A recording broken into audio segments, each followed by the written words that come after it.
আজকে দুঃখ ভরা বাড়া আক্রান্ত মন নিয়ে আপনাদের সাথে কিছু কথা বলব। বিমান বিস্ফোরণ হয়েছে, অনেক ছাত্রছাত্রীদের প্রাণহানি হয়েছে।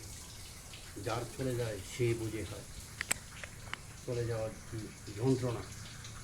আমি আশা করব আমার সারা দেশে যে ছাত্র ভাইয়েরা ঝাঁপিয়ে পড়েছেন, এই কলেজে যারা আহত হয়েছে নিহত হয়েছে তাদের পাশে এভাবে সারা বাংলাদেশের মানুষ এগিয়ে ঝাঁপিয়ে পড়ুন। কেননা দেখেন, রক্তের প্রয়োজন, রক্ত কিন্তু ছাত্ররাই দিচ্ছে। আমরা দুপুরাবে দেখে দোয়া ছাড়া আর কিছু করার নেই।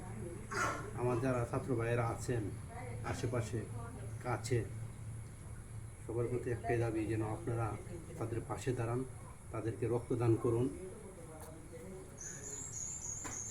যারা আহত অবস্থায় ছাত্ররা হাসপাতালে আছেন তাদের রক্তের ভীষণ প্রয়োজন, তাদের পাশে রক্তদান করুন। সেই আসলে আমি কথা বলতে পারতেছি না, আমি অনেক কষ্ট পেয়েছি। যেখানে আমার ছেলে আছে, মেয়ে আছে 3জন। আমার ছেলে মেয়ে এমন হলে আমরা নিজেরা সহ্য করতে পারবো না। অতএব যাদের সন্তান হারিয়েছে তারাই কিন্তু এই ব্যাপারটা, কষ্টটা কতটুকু তারাই কিন্তু জানে। এখন আপনার আমার সকলেরই কিন্তু দায়িত্ব তাদের পাশে দাঁড়ানো। যদি আমরা তাদের পাশে দাঁড়াই তাহলে কিছু রকম সান্ত্বনা হবে। আমরা টাকা দিয়ে পয়সা দিয়ে পারবো না।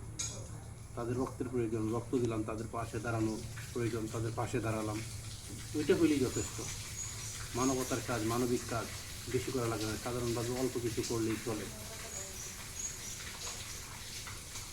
আর যাদের সন্তান হারিয়েছে তাদেরকে আমরা কী দিয়ে সান্ত্বনা দেবো? সান্ত্বনা দেওয়ার মতো আমাদের কাছে কিছুই নেই।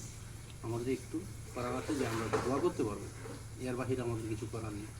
আজকে আমি হুমকি জামকি ভিডিও করতে পারবো না, মানসিকভাবে আমি ভালো না।